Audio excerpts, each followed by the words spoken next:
Hello and welcome to On the Marie Curie Couch, the podcast that aims to break down taboos and start open, honest conversations about death and dying.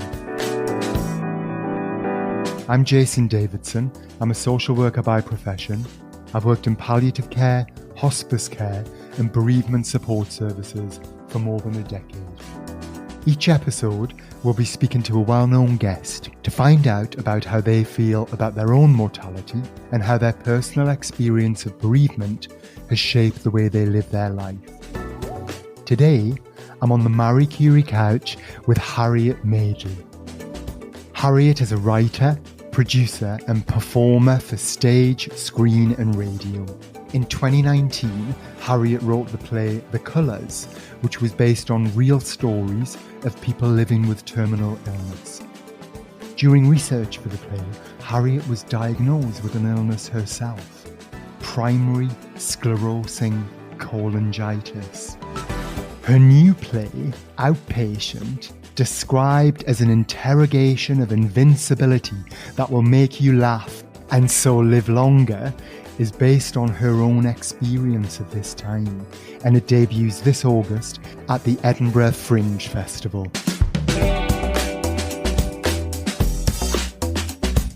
Harriet Madeley, welcome to the Marie Curie Couch. Thanks very much. Hi. How are you? I'm okay, thanks. Yeah, sun is shining finally.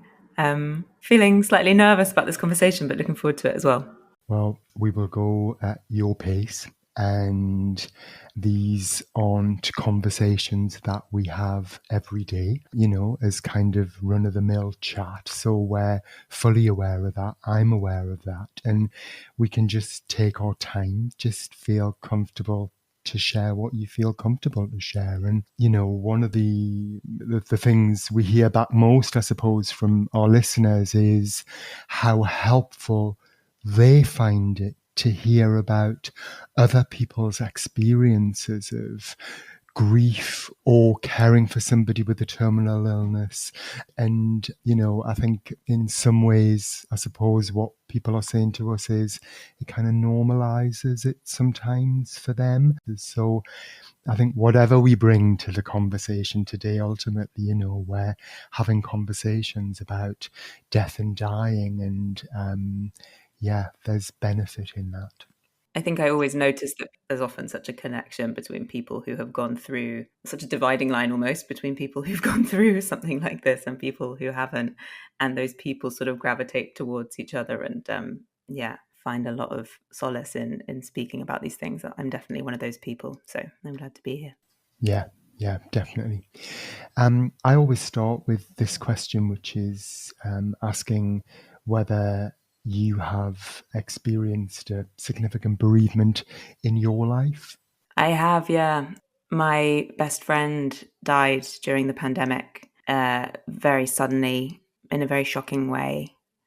And I'd seen her a couple of days before, and she had a 5-month-old baby. So that's been a profound grief in my life and something that, has sort of shown me just how strange and intense and life-altering grief can be, both for worse and for better. I mean, mostly for worse, obviously, but I think there's also a lot that I've taken from the pain. Can you say anything about your friend's death? It sounds like it was sudden and unexpected. Yeah, it was. She was very, very unwell and nobody really knew what was wrong.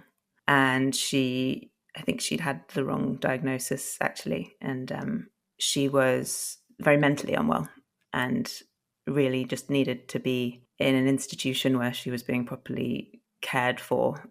And so I felt, so much sadness at losing her, but also so much anger, I suppose, that she hadn't been properly looked after. And I also felt a lot of guilt as well, that I hadn't been able to save her, I guess, as ridiculous as that sounds. There are, tangible things that could have happened that would have changed the outcome. And people would say, there's nothing you could have done. And I mean, in this circumstance, that wasn't quite true. You never know what the outcome will be. But so I was quite haunted by things that I didn't do and things that other people didn't do.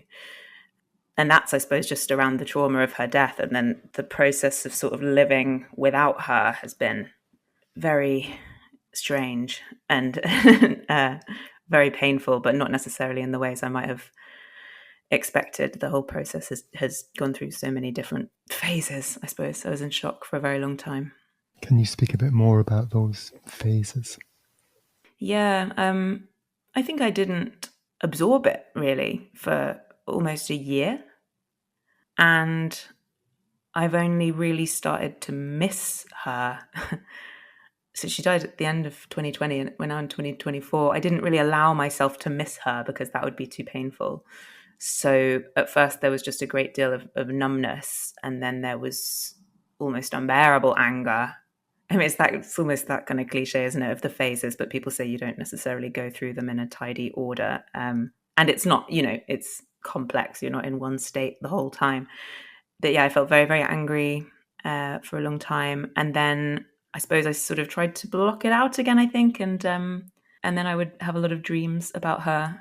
And I find that I need to talk about her and about what's happened relatively regularly in order to sort of stay connected to the reality of that. Because otherwise, if I bury it, it comes back and hurts me. Whereas if I stay connected to it, I find I'm able to, connect with other people experiencing the same thing, remember her. I think one of the things that's so difficult when people die, particularly if they die young, I suppose, or in a traumatic circumstance, is that you might remember them by their death. And I really don't want that to be how I remember her or how she is remembered. And so I sort of, I guess, consciously strive to sort of remember her as she was before what happened to her happened. There's so much to kind of deal with, isn't there? I think what you're describing and have just described so clearly for me is that there's there's lots of things going on, but two of the main things which you just talked about. One is trying to make some semblance of sense of what's happened. And then running alongside that or on hold for a later date is the missing someone and the grief and the sadness and all of that emotion that goes with it. But, I think sometimes some people experience the making sense bit, which of course it is part of the grief, but then they're surprised later on when some of those strong feelings kick in as well. And it's like, oh, I thought I'd done that. I thought I'd done that bit and I clearly haven't. And as you're just saying, that actually you still find yourself talking about it and needing to talk about it and wanting to talk about her, to keep her alive in conversation and your thought and memory. But I wonder also if that's still some of that sense making. I think so. I mean, I'm a storyteller. That's what I do. And I find myself wanting to package up what's happened into a story. And as you say, once that's done, kind of the hope is that you can then have that there and that's the story and you can process it and you can move on. And I think, you never fully move on from grief. It lives with you throughout your life, doesn't it? But there's also not just one story. And it's in this particular circumstance, it was so difficult to make sense of it in a way that felt acceptable to me, or to turn it into a story that had some kind of not positive ending, but even like deeper meaning. I felt like the story was horrible and meaningless. And I felt myself trying to impose meaning on it. And I've certainly would say that I've developed an ability to find meaning in situations and in life that I didn't quite have before. But in terms of what happened, it was just terrible. It was just so sad. So yeah, that the sense making is definitely something I still struggle with, even if once you sort of on the surface accept that you're never quite going to make sense of what happened, your brain still does that, doesn't it? I think the making meaning bit as well is often really difficult, and also sometimes even a difficult concept for people to think about when it comes to grief. And we often, certainly through our work, we often hear people saying, why? Why now? Why him? Why me?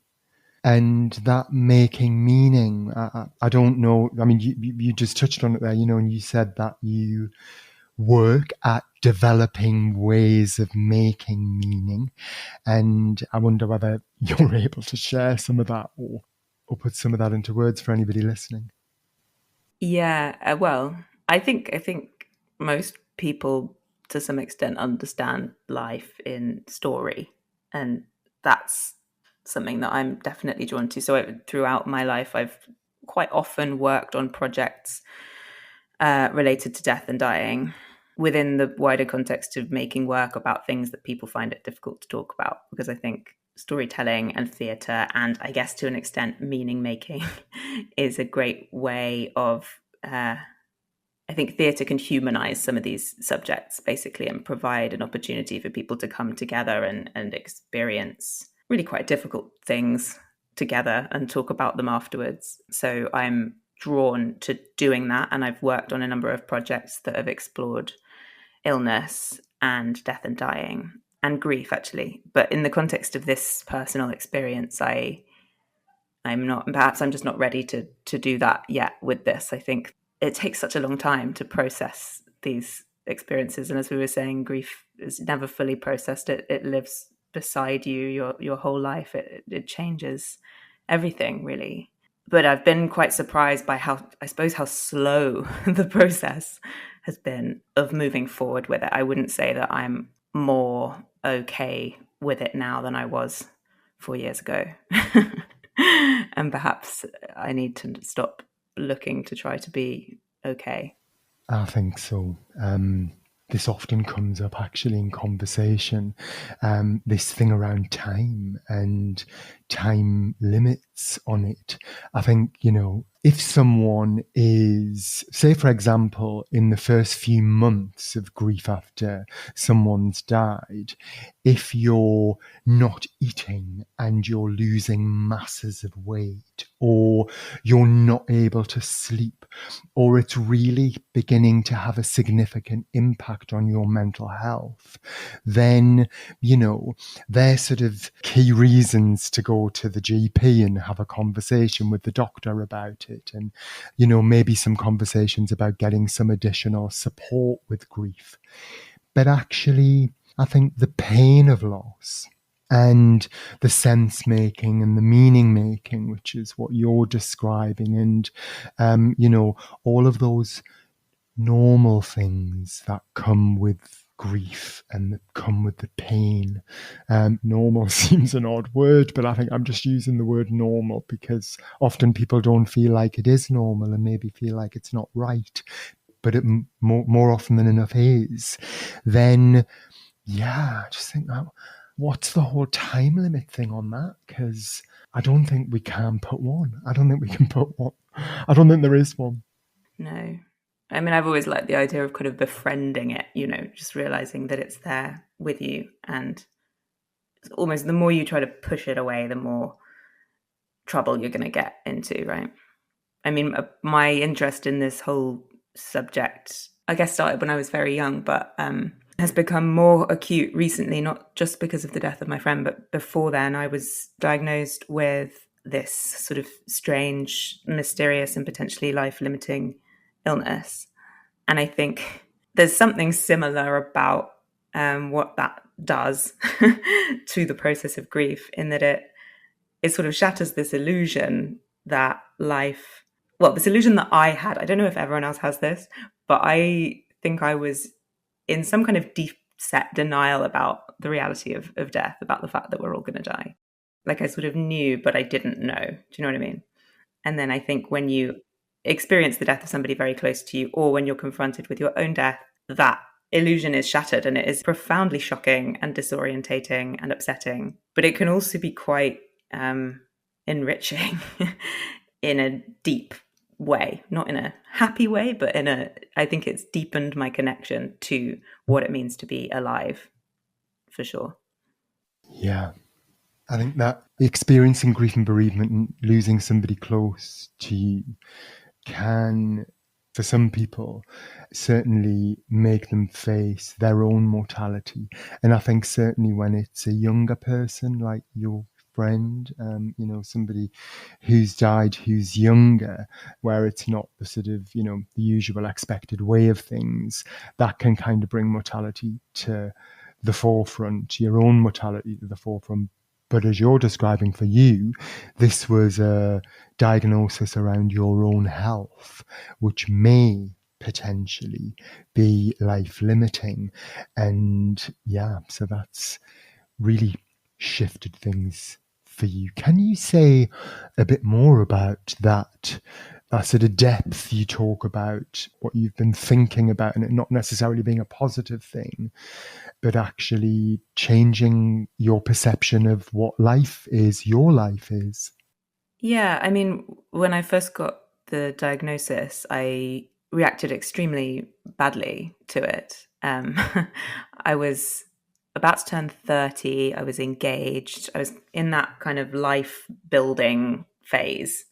When people start maybe getting married or having children or buying a flat, if they're lucky enough to, that sort of phase of life where everyone around you is doing that. And I just suddenly felt like that had all been taken away from me. And my response was fascinating to me in retrospect. It sort of revealed someone that I didn't really recognize. I basically pushed all of that away and said that I didn't want any of that. So I sort of tried to break up with my partner. I sort of said I didn't want to get married. I said I didn't want any of these things that I had committed to. And I sort of started to push away all the people that I loved in my life. And that's what this play that I've written at the moment is about. And I mean, the irony of the whole situation was that at the time I was making a play about death and dying. I thought I was really comfortable with this as a subject, but it turns out when I was faced with the prospect of my own death, I couldn't deal with it at all. So I really sort of isolated myself and became particularly obsessed with my work and with the idea of making an impact and having a legacy and kind of being noticed. And that went on for a period of a few months. And it's difficult to say what snapped me out of it. I think actually when I was first diagnosed with it's called primary sclerosing cholangitis, I had some slightly misleading information, which suggested to me that I was probably going to die in the next year or so. And then it kind of transpired that the reality is much more vague than that. It could be a year, it could be 50 years. So actually, it's a very different situation to what I thought. So maybe it was knowing that I wasn't imminently going to die that stopped me from behaving like this. But I then saw quite clearly what I'd been doing and had to sort of claw my way back to reality and reconnect with my life and with the people that I'd pushed away. And I think once I managed to do that, I felt that all of those things and those people were much more precious than I'd previously realized. And even though I have no idea how long I'm going to live, I mean, this disease is very rare, quite confusing, notoriously quite very variable in terms of how it affects people. So I have no idea of the sort of prognosis for me. I just feel like I have I don't know if gratitude is the word, but just every day that I'm alive, I feel deeply connected to it and deeply grateful for it. And I don't take it for granted at all. It's easier to sort of say this than to actually live it, though. I mean, just 4 days ago, I was actually in hospital. I got an infection, which was sort of compounded by my condition and ended up on the edge of going into the ICU. And I felt all of these old reactions coming back again. I felt myself shutting down to people. I felt, I guess that fear coming back. So, it's a process. Yeah. Is that what it is? Is it fear? The pushing away? Yeah, I think it's fear. I think it's fear of losing everything that I have, but also fear of losing the things I haven't had yet. All those future experiences. I've got a 4-month-old baby now, and the idea of all of the future that I'm hoping for being taken is it's difficult. When someone's dying or grieving, getting things in order can be overwhelming, especially if people at the companies you're dealing with don't understand what you're going through. No one should have to spend their precious, limited time and energy wading through piles of admin. Companies need to act now to make SADMIN simple for dying people and those going through grief. Sign the petition. Search Marie Curie SADMIN. Were you able to say your friend's name? Caitlin. Caitlin. I was just thinking about Caitlin there because, of course, she was a young mum as well. And so I was wondering how that had impacted on you becoming, well, actually, maybe it's not your first child. I'm not making assumptions here. It is. Okay. And how that was impacting as well. And then, Harriet, man, it's like, how does anybody know how to react in getting a diagnosis like that at that age? And as you say, just at this like wonderfully sort of prime time of life. And, and your response and your reaction was to, sort of push people away and think, well, I can't do all of those things that I was going to do. Everything's changed and everything has to change. And what you're doing right there and then in that moment is trying to kind of just make the changes based on what you don't know, but make some change because everything's changed. What am I going to do now? What's this going to look like now? What's it going to look like for me? How do I make these decisions? Yeah.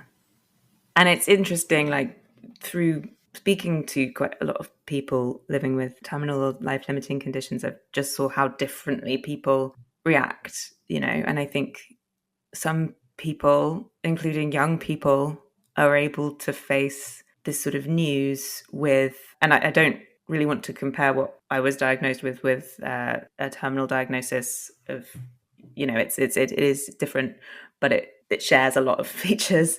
I noticed that some people are able to really behave with quite a lot of peace and quite a lot of love in these circumstances. And it's curious to me, I wonder what it is that enables people to do that. And because I really want to get there,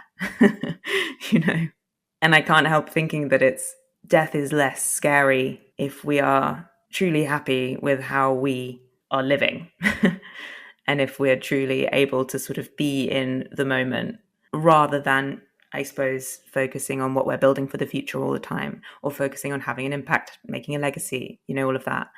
I think that then if that gets taken away from you, that's very awful. Whereas if you've, sure, do all of that stuff, but if you're able to truly kind of appreciate your life just day by day and live in it, then maybe it would be less, well, I'm speaking personally. I think that's what I'm striving to do is not expect more than each day that I'm living and really just wallow in each day, like really embrace it.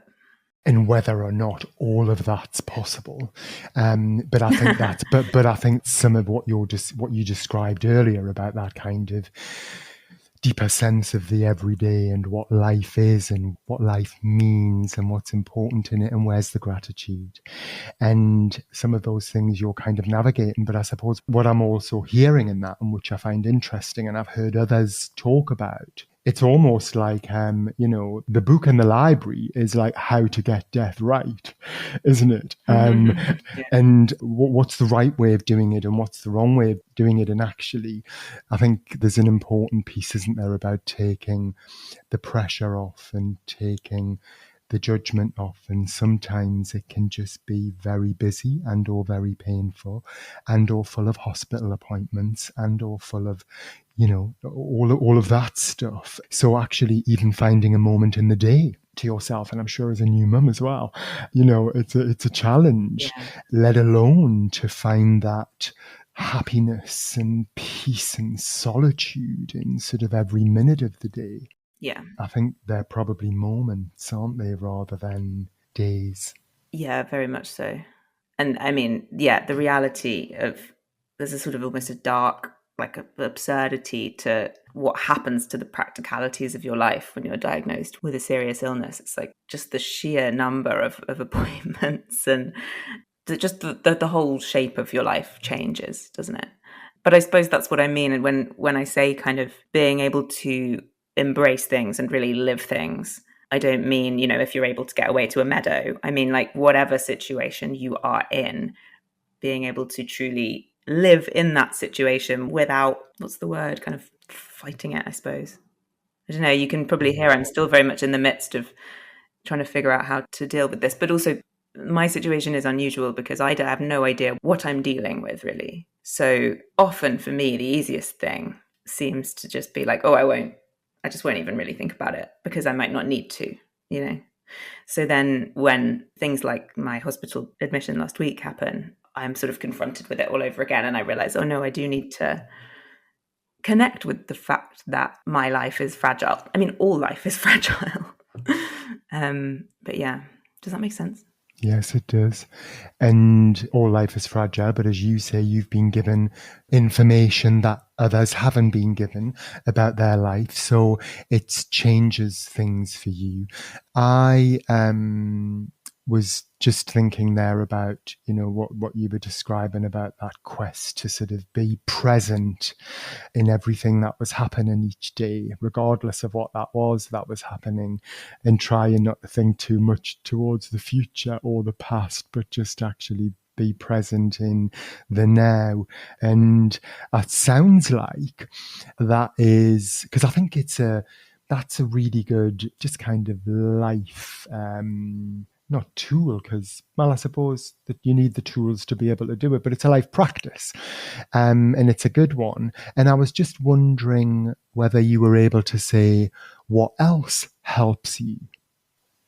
Writing helps me in the sense that I actually find it quite helpful to be alone and process things and write as a way of processing things, but also speaking to people, listening to music, finding that sense of community, sense of joy. I think all of these things connect to what you were saying before about finding a way to be more present, because personally I find it so easy just to get caught up in my thinking. And I think that takes me away from the ability to be truly present and the ability to experience joy. So any things that enable me to do that, I mean, yeah, music, being with my baby, going to the theatre, and having authentic connections with people. Those are the big ones, I think.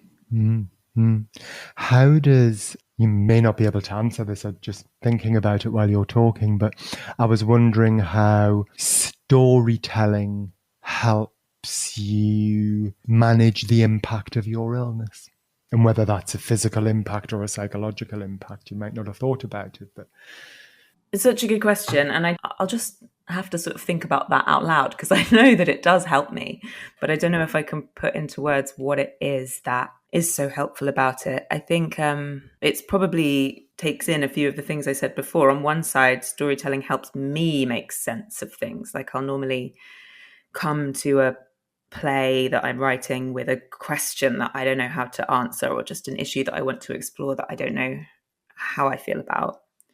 So there's that side of it, but then there's the side of sharing it with a group of other creative people who can bring it to life using their unique life experiences and skills.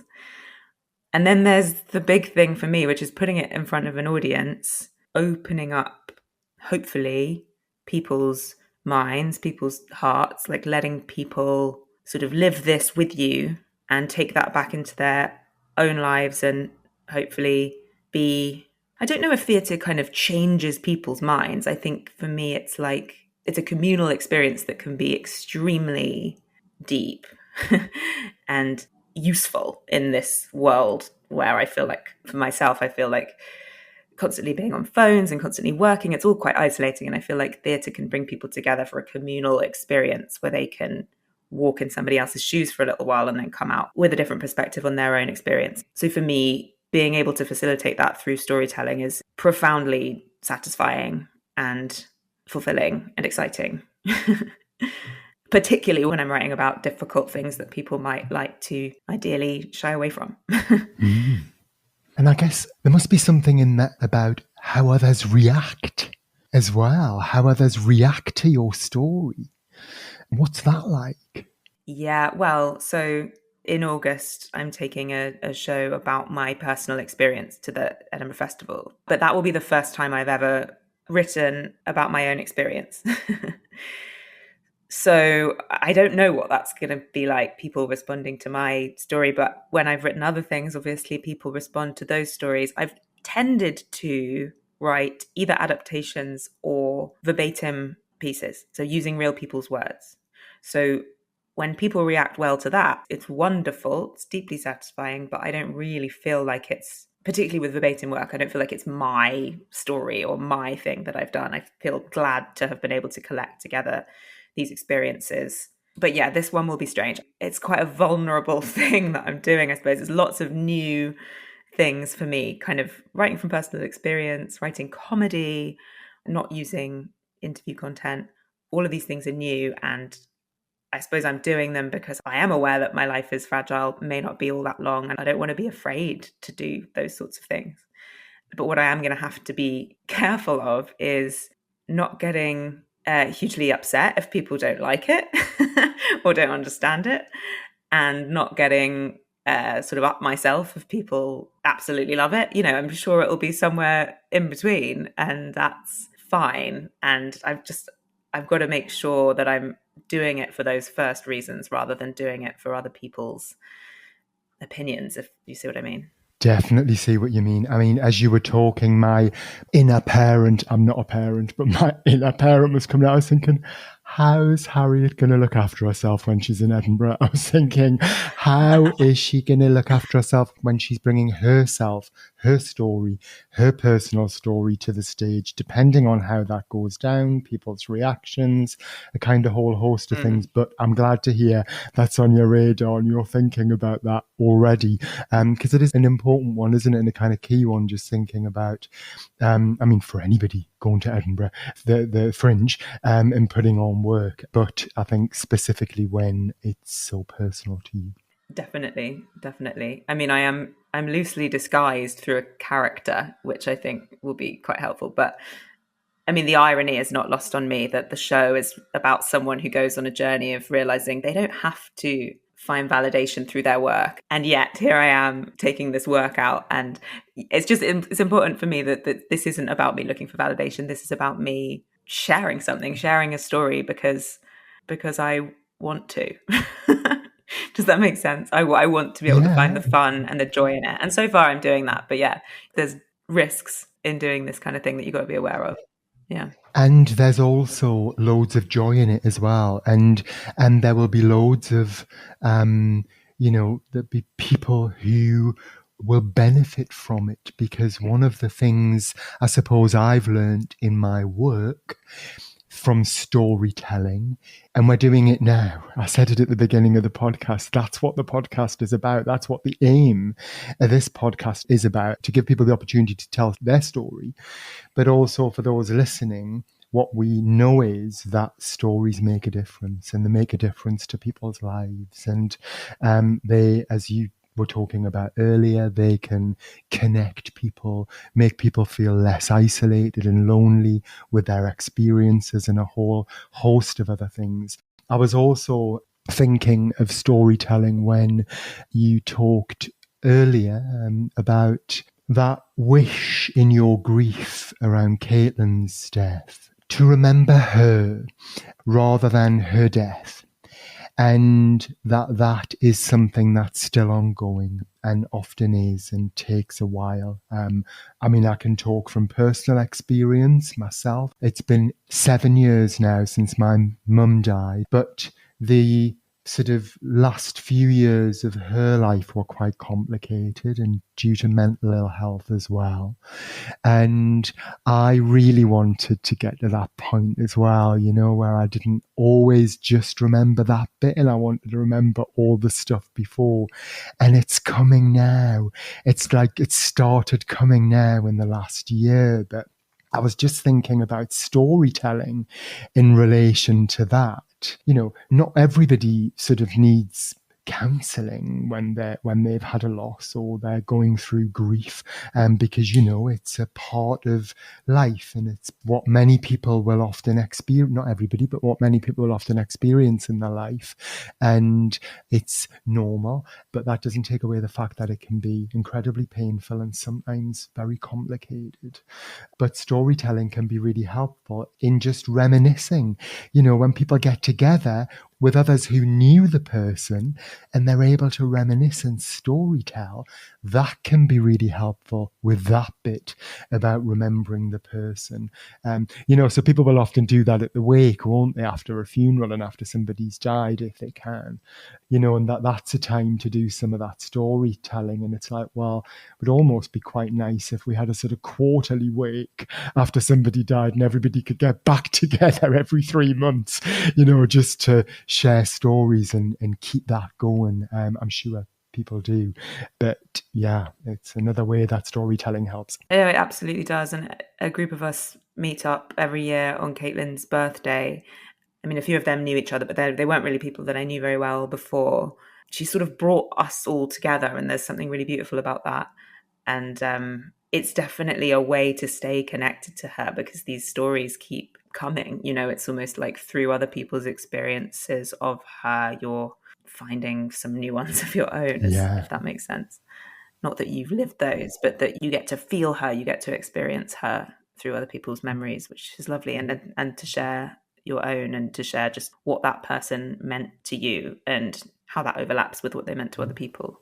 And you're learning new things about her. And we normally learn new things about people as time goes on and we're with them and they're alive. But actually, how wonderful to be learning new things about someone when they're no longer around, and just what that brings. And you touched on this earlier, and I just wondered whether you had anything to say to this, was around legacy. And I wondered whether legacy was important to you, and if so, what it meant. I think it's always been very important to me, but the more time goes on, I think the less important it becomes. There's this quote that I love that's something like, all any of us ever do is write our name on a block of ice on a hot day. We're not going to live, unless we're Shakespeare, and even then, we're not going to live for that long after we're gone. So legacy is important to me in the sense that I suppose having a child was something that was important to me, but that's not so much about legacy. I like the idea that other people will remember me fondly after I'm gone, but I have no illusions that will be for a terribly long time, because then they'll be gone as well. I think legacy is overrated, basically. I think what's important, I suppose, is for me towards the end of my life to feel okay about what I've done, what I've put out there into the world. And if there's any of that can continue after I'm gone, that's beautiful. But I think also, you form these relationships that affect people, and they will form relationships with the next generation and the next generation. So I suppose that's what legacy means to me. Yeah. Does that make sense? Yeah. More so in relationships than in work, I think. That's what's important to me, which is reflective of how my priorities are changing generally, to be honest. And I love the name and the block of ice on a hot day. I've never heard that before. I love it. My last question is, how has it been for you today having these conversations on the Marie Curie Couch? It's been great. It's been quite emotional. I wasn't actually expecting to talk about Caitlin, and I'm really glad that I have. And it's interesting talking about that alongside talking about the diagnosis. It's been, I've really enjoyed talking to you. Well, I've really enjoyed the conversation as well. And Harriet Madeley, thank you for joining me on the Marie Curie Couch. Thank you for sharing some of your story. Thank you for sharing some of Caitlin's story. I'm wishing you all the very best with Edinburgh Fringe. Before we go, could you remind us of the name of the play and where people can see it? The show is called Outpatient, and it's on at 10:30 in the morning at Summer Hall every day. So come along and see it if you can. Fantastic. Thank you. Thanks, Jason. So that's all for this episode of On the Marie Curie Couch. We hope it's got you thinking about matters of life and death, and perhaps starting those conversations with your own friends and family. Marie Curie's here to help. From planning ahead to coping with bereavement, you can talk through any concerns you have around the end of life with our support line team, which also includes specially trained nurses. Call us on 0800 090 2309 or search Marie Curie online. The podcast is produced and edited by Marie Curie with support from Ultimate Content. The music featured is Time Lapse by Pan-Oceanic. If you've enjoyed this podcast, please do like and subscribe. Thanks for listening. Until next time, goodbye.